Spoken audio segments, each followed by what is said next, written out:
What we're looking at here is the first circuit from the ELTE131 lab, and what this circuit is shown is here, where I have a double acting cylinder, and I have a spring return solenoid here. So I'm going to energize the solenoid and get it to switch, but when I kill the power to it, the spring will cause it to switch back. Based on this ladder logic here, it looks like when I get start, because this is held closed, the first limit switch, which is this limit switch here, that on this end it's being held closed because it's retracted, and then this one's normally closed, I'm going to get memory, which will cause the control relay to come on, which will cause the solenoid to come on. The solenoid will switch, diverting air into the cylinder. It will walk off of here. This will open, but it doesn't matter if this is open because we've got memory.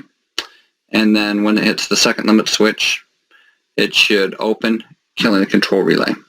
I wanted to talk a minute about the limit switches on this circuit and the idiosyncrasies of getting them hooked up. So this limit switch is normally open and it's held closed, and this limit switch is normally closed, okay? 1LS is the retract limit switch, 2LS is the extend limit switch. So a lot of times people get confused by hooking these up. So in order to do this, all you have to do is find out on 1LS what the normally open and the normally closed is. And this is a normally open limit switch, and it's held closed. So in order to do that, what we're going to do is we're going to walk this off of the limit switch. And all we need to do, once again, is find it's a normally open, but it was held closed because it was shut. So all I need to do is find the normally open contact. So I set my multimeter to continuity, right like that. Then I can come in here. I'll just check it real quick. And I would have come in here, and I've got these ones hooked up here. So I'm going to pull these and instead replace it with my multimeter.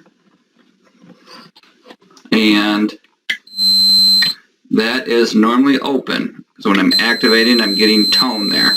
Okay?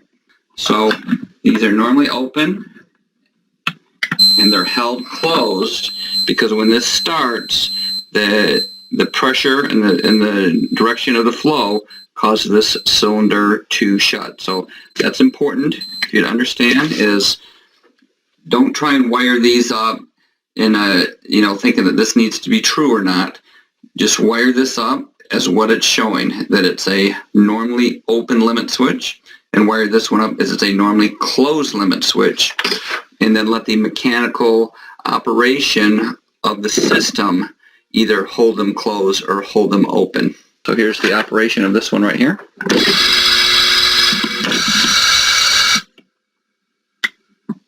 One more time. One more time. This time I'm going to hit the stop button when I extend it. Okay? This time, while it is extending, I'm going to kill the power to the whole system. I've killed the power to the whole system. So one more time, here we go. Power's on.